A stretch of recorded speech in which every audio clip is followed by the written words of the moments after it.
So when people look for those, how to apply for scholarships, most people think of the scholarships where they go online, their student writes an essay, those kinds of things. That only accounts for about 4% of all of college funding. So people misunderstand which scholarships they should be looking after, when in reality, they should focus on how the financial aid system works, what they have to do for that, because that's where the money really is. Welcome to the Jennifer J. Hammond Podcast. Jennifer is a licensed realtor, educator, speaker, and best-selling author. Jennifer's goal is to help you find your yay in every day. Hello. This is Jennifer J. Hammond. I'm so excited, as you know, always looking for a way to make good decisions in real estate, but specifically, how do we not rob all the equity out of our homes just to pay for our children's college? So my next guests, father and son, yay, Jim and Justin Duncombe, they have the answers for us. So welcome, gentlemen. Thank you. Thank you. Good to be here. I'm so excited you're here. So of course, number one, people want to know, you have one thing you talk about. There's five tips, 5 secrets to finding scholarships to college. I know this is one that people are constantly thinking, what do you mean? Is there like a code? Is there a secret knock? How do I find these scholarships that are right for me? Because that would really change things. And then they don't have to rob all the equity in their home to pay for college. That's correct. That's correct. In fact, most people don't understand that most of the money actually comes from the colleges themselves, not outside scholarships. And so the first mistake people make is they don't fill out the financial aid applications. They assume they won't get any money. They assume they have too many assets. They're afraid their property's going to hurt them.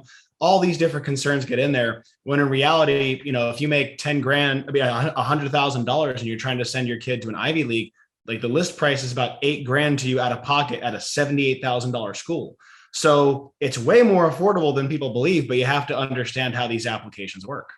Yeah, the other thing that's important too is you got to understand what kind of free money. That's what we really want, right? Free money. And the first thing is it's need-based. That's based on really your assets and your income. And you have to understand how the school is going to look at you from that perspective. The second is merit. That's what your child has earned, getting good grades, test scores, participating in events. And then unique ability, that's sports, music, those kinds of things are other skills that they have. So when people look for those, how to apply for scholarships, most people think of the scholarships where they go online, their student writes an essay, those kinds of things. That only accounts for about 4% of all of college funding. So people misunderstand which scholarships they should be looking after, when in reality, they should focus on how the financial aid system works, what they have to do for that, because that's where the money really is. Well, and I appreciate you saying that the actual colleges and universities, they have the money, because for me, I went to a state university, and it was so interesting because I had decided I really wanted to stay and do my master's. Even in the beginning, that's another story about how I ended up with scholarships. But when I decided to do my master's, I was like, I think I'm completely out of money. And I didn't have any parents that owned a house who could rob all the equity in their home. So I had no choice. And so I thought, well, I guess it's just over for me. And the good news was I was already doing a television show by then for the university. And they said, well, what do you mean you're going to leave? And it was hilarious because I sat down with the president of the university, and I said, well, I would need a scholarship to stay for my master's. And he said, oh dear. And he laughed. And I didn't even realize I was actually asking someone who could actually give me the money. I just thought I was commiserating about the fact that I didn't have rich parents or anyone who could help me with this. And he said, oh, I don't think we want to lose you. And he said, wait, I think we can find it from your department. And I was like, what? Yep. So I want to say that there are definitely hidden pockets of money, which is one of the reasons I really wanted to have the two of you on the show, because so often people talk to me immediately about, well, if we plan this out and we're looking at our real estate, whether it's rental real estate or their own home, they're robbing all this equity just to send their kids to college. And a lot of times there's another pot of money. There are other scholarships, or there are other ways that they could find that money, right? Now, you brought up something that's absolutely crucial for people to know is when we're talking about how scholarships work, we're primarily talking about how the undergraduate side works. So what you're talking about is the graduate side. So when you're looking at those, they're actually two completely different systems, because the undergraduate side is based off of parents and their assets and their potential rental properties and things like that. Whereas the graduate schools are all up to the students. So when it comes to those scholarships, you're exactly right. They come from departments. They come from these chairs. They come from people that are working within departments. And that's really where they're looking for the money to begin with. So it's funny because you hit on the exact way that's the best way to fund a graduate level education. And when I got my graduate degree, I did it when I was working, and my company paid for it. So graduate advanced degrees are something you have to take a look at and see how you want to do it. But you mentioned something a moment ago about equity and property. You have to understand that, from an overall planning perspective, which we're planners. If you look at that, you think what age you're going to be if you've pulled out the equity out of your home when you're hoping in retirement not to have a mortgage. All of a sudden, you're now taking in this additional debt for another 20, 30 years. And you have to understand, too, that money in your house, the equity in your house, does not count against financial aid. Not a single dime. However, you take that equity out of your house, and let's say you put it into your investment accounts or your bank account, it now does count against you for financial aid. So you could actually be hurting your ability to get free money from these schools by doing it wrong. Okay. The other thing is income property. Same deal there. The income property, it will count, the equity in that property will count against financial aid unless you organize it into a corporation or something like that. All right. Because if you don't do that, all that equity is seen by the schools as available to you. It's seen as an ordinary investment rather than a business. Exactly. And businesses are counted separately compared to investments. Correct. Wow. See, that's really, really important. I think one of the things is that so often people don't understand a definition of, like, say, for instance, a definition of scholarship or a definition of a grant toward your college. And the same thing, because I know in first-time home buyers, so often people will talk to me about being a first-time home buyer in a specific state. And I'm like, you might qualify. Like in the state of Maryland, it just means that you haven't personally owned any property within 1 year. Mm-hmm. Mm-hmm. Yeah. Like that's a definition that most people aren't thinking about. And I think that to me, that's the impression I get when you think of grants or scholarships for college. Would you agree? Yeah, I would. Mm-hmm. Yeah. Yeah. And the grant scholarship issue, I mean, technically they're the same thing. The issue is, however, if you don't follow the rules on some of those grants or scholarships, it could end up being a taxable event to you. So scholarships and grants are both typically awarded for specific outcomes. So if you have a scholarship, for instance, that is only supposed to cover tuition, but it's more than tuition, and you're using it for, say, room and board, that extra money can become taxable to you. With a grant, it can work a little bit different. They can work exactly the same. So the names can be completely interchangeable. But with a grant, let's say that the grants are usually given to you for a accomplishment, for a purpose. So if you want to, say, become a teacher, you may get a grant to become a teacher. If you do not become a teacher, the grant becomes repayable. It basically becomes a loan. So understand that there are differences in functionality purposes on what scholarships and grants are supposed to do. Grants are usually seeking an outcome. Scholarships usually cover certain expenses. So just understand that if there are limitations to those things, there are criteria that can come back and bite you if you don't satisfy the requirement of the scholarship or grant. So it sounds like there's so much to know. When should people start thinking about researching what scholarships or grants that they would qualify for? Birth. No, I'm just kidding. I knew you were going to say that. You have grandkids to try and get them that early. You set that up way too easy. Now, and he's right. When he had his first grandkid from my brother, they started planning for the kids at birth because we're planners and that's kind of what we do. But for most families, the first ideas of it do become when the kids are kind of young.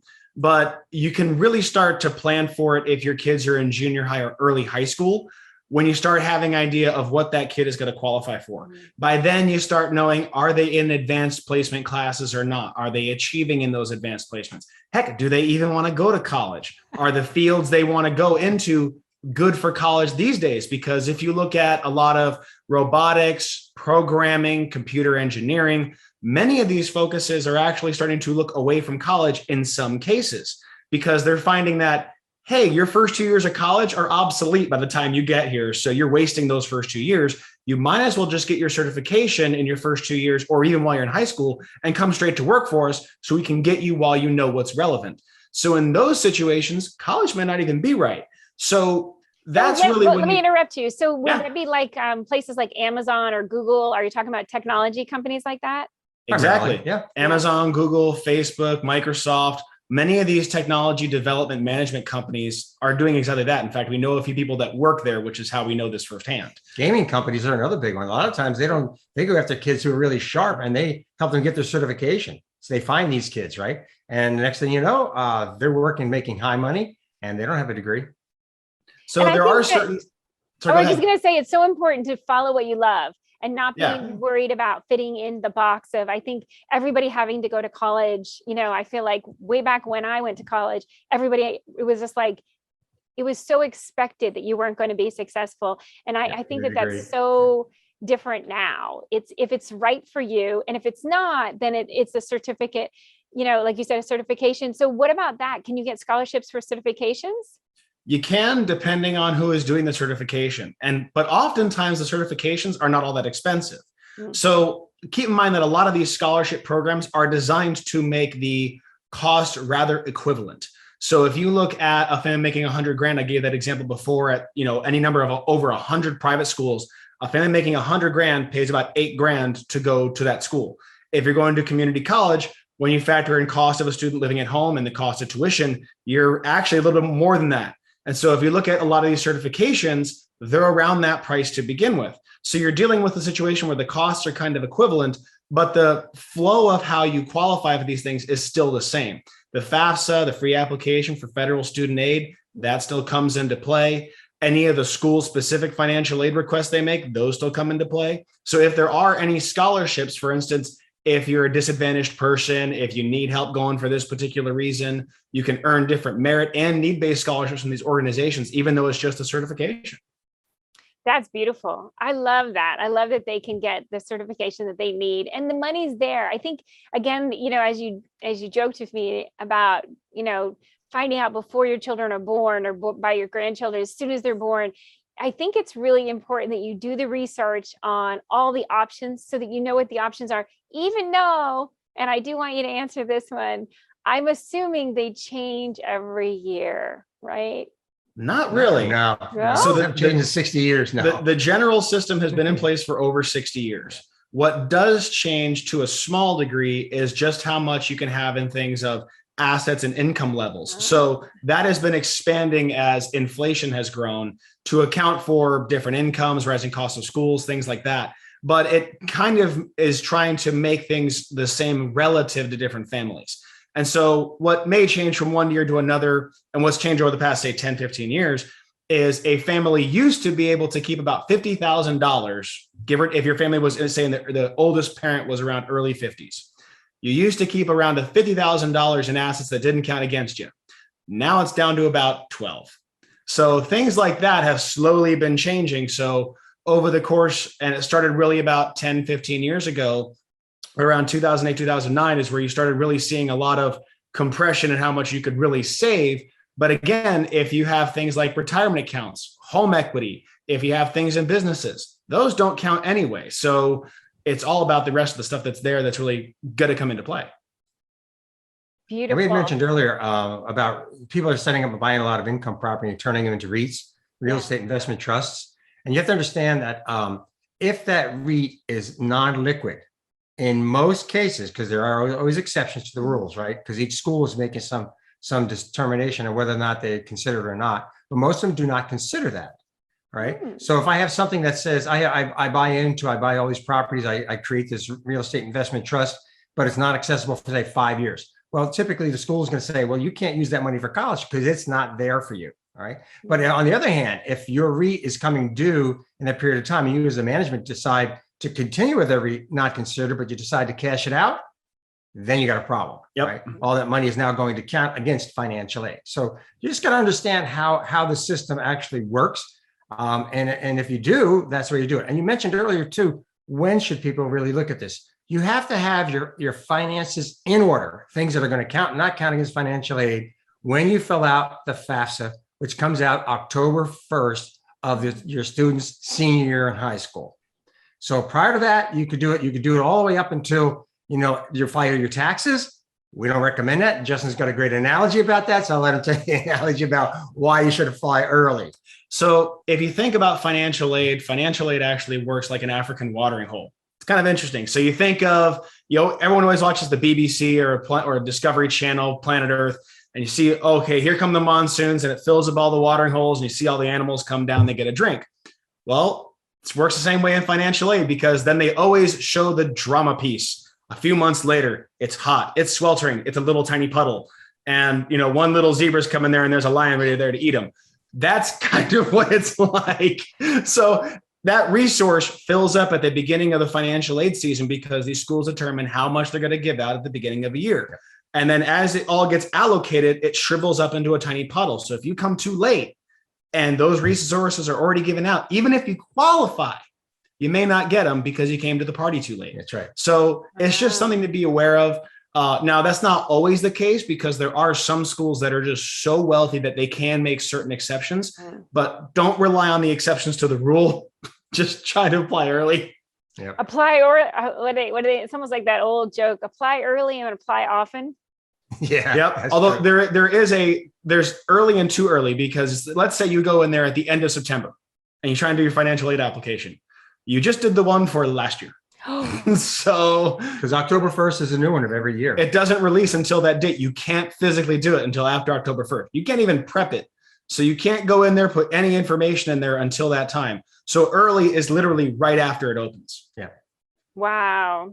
And any other pointers you guys have about real estate and your assets and how you should have your assets aligned? Because like you're talking about with the REITs, they're not, often they're not counting them. Is there anything else? I mean, you talked about it is bad or it could be bad to pull the equity out of your home for a variety of reasons on that. But what other things could it impact on your real estate? Oh, go ahead. Well, the main one that I think we hit upon is if let's say your family, you have a couple extra homes, okay, that you're renting out, so you're getting some income from it. You have all this equity built up there. And most people just have, when they do their taxes, not to get too much in the weeds, they're filling out just a Schedule C, right? And that is going to count, the equity of property is going to count against you. Now, let's say I want to establish an S Corp because I want liability protection. Right. Now, all of a sudden, this equity doesn't count because it's a business and that is income you're generating to you. And that income is already counting against your financial aid. Income is going to count against financial aid anywhere from 22 to 47%. Okay. All right. It's the assets that you tag on top of that, which technically count about 12%. There's actually a formula behind the scenes. It all gets taken care of for you. It comes out to about 5.6%. Mm-hmm. So you're looking at everything I do. So if I have a couple $100,000 sitting there in equity, well, guess what? I now cost myself a little over $11,000 in financial aid that could have been for free, right? Wow. So you got to know how you organize that property. If I were a person that said, like, I had this equity in the property, my game plan has always been to use some equity for my kids' higher education, then I wouldn't to pull a lump sum out. I might just do a line of credit where I can write a check during the year, because if I have that lump sum sitting in a bank account, it's 5.6% against financial aid. But if I'm pulling it out as I need it, you're not getting hit with that, right? And you also have to keep in mind that you can't take equity out of property anymore and pay for college and have that as a tax write-off. That's an accounting issue. Talk to your accountant. Yep. We're not claiming to be accountants, but I'm telling you that you got to watch that one too. Now, there is one slight disclosure you got to make on the property stuff, because the rules, and to your point, what you asked before is, do some things change? This is one thing that does change a little bit from year to year, because as people have used the rules, it's funny enough, if you use the rules the government tells you can use, they call that getting around the rules when you use what their exact ways. It's like you're breaking the law by following the law. It's like, yeah, that's kind of how they do it with many things. So you have to keep in mind that that rule can change. For instance, one of the things that was often required for, say, an LLC category of owning a property is you had to not just own the property and rent it out. You had to provide a service. Yeah. So if you provided certain services, then it was considered a business as an LLC. As Jim was mentioning, the S Corp is the easy way because you get better liability protection. It completely encapsulates. It's away from yourself. So it is much more standalone. It's much more secure. That's not a recommendation. It's just giving you general recommendations because we still have to follow our disclosure requirements. So just understand that. But if you the disclosure is that you're not an attorney, you're not an accountant, you're not a That's tax correct. advisor. And we're not giving personal advice. Yep, this is just purely education. Yes. So just understand that there are sometimes requirements that the FAFSA will require of when it is considered a business, when it is considered an investment, because that's really the line you're trying to split when you're talking about rental property and income property. Now, understand that there is a time when your home equity and any rental equity can count against you. There is a time it can. There are about 200 private schools. Overall, it's about 240, 250 schools when you include the graduate level programs that have something called the CSS. It's the College Scholarship Supplement, I believe is the total name. It's also known as the Profile. It's done by the same organization that does the SAT. This thing is a FAFSA on steroids, and only these schools request it. And they will ask about everything the FAFSA does and everything they don't. So they will ask about your home equity and your retirement and all this kinds of stuff. That doesn't necessarily mean that they're going to count it against you. It just means they know about it. For instance, a couple of years ago, a family had basically paid off their home. Their home was worth about $550,000 or so at the time. And they wanted to ask a specific private college if that home equity would be counted against them because they know the school can see it. And so when we asked the school, they said, oh, we don't count home equity until you're more than $1 million in home equity. That was that school's answer at the time. So there are times where they can see this stuff. And the answer for retirement was they weren't going to count their retirement up to about 2.5 million. Again, at the time, this is a couple of years ago at a certain private school, not going to mention the name because everyone knows the name. So, that just understand there are categories of what the CSS can ask for. That doesn't necessarily mean they count it against you. And there is a very long section at the end of the CSS that asks about things like real estate trusts, businesses you own. And they're going to ask you to describe what is your business? How is it structured? What does it do? How much is it worth? They're going to ask you all of that kind of stuff. So that's why, as Jim is mentioning, the structure and how you do it and making sure you have all your ducks in a row long before you have to go doing the financial aid applications is so important. So often we get people that come to us, this time of year, usually September, October. Hey, we got to do the financial aid application this week. And they have to change like a dozen different things. Otherwise, they're going to have to pay a lot more for education. And again, it's all following the rules, because if you go and ask these schools, okay, if we're organized this way and we organize this way, does the cost change? And they'll honestly say, if you change this stuff and now you're orchestrated like this, here's how we assess you and here would be the different cost. So they'll actually tell you and work with you because they understand that you have a business to run, a life to live. You have other things to pay for besides college. And so if you're using their rules, they're usually much more understanding about it, and they will work with you. But also understand you want to work with an expert that knows the ins and outs of it, which is not the college. And the reason I say that is because the college person is just there to help you follow the rules in terms of answering how it applies to them. They can't give you advice on this stuff because oftentimes they don't know what the other options are. A couple of years ago, we worked with a family from another private big institution. They had a kind of a rowing incident once, so you may know what school I'm talking about. What happened was they were looking at a particular financial aspect of a client that they weren't supposed to assess at all. It's never supposed to be looked at. And they just happened to see a particular line that comes through on your income taxes because it's the way retirement sometimes flows through there when you roll it over. And they were still assessing it against them. You're not supposed to do that. That's in the rules it was not anywhere near the limit they were supposed to assess them. That difference of that school having to be made aware that they were making that particular error was about $110,000 over the course of a 4-year period.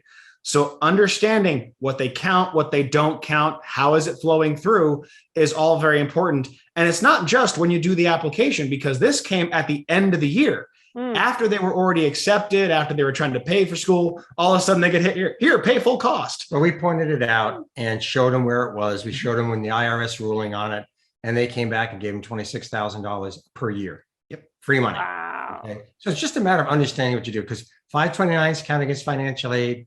Investment accounts that are not retirement accounts count against financial aid. So if you understand that, one of the big mistakes that a lot of people make is, and when I sit down with an overall plan, and let's say they have $150,000 sitting in a savings account, which happens a lot, or something like a CD, or just an investment account, and I ask them, what was this money for? And they say, well, actually, most of it's going to be for my retirement. If it's not in a retirement account, it counts against you. right? So if it's earmarked for retirement, make sure it's in a retirement type of an account, because that's what it's earmarked for. So there's a lot of things you really have to look out for that are gotchas. All right. And if you understand it and do the rules, and we have a whole guide that tells you how to do this, then you can go ahead and really help yourself save a lot of money.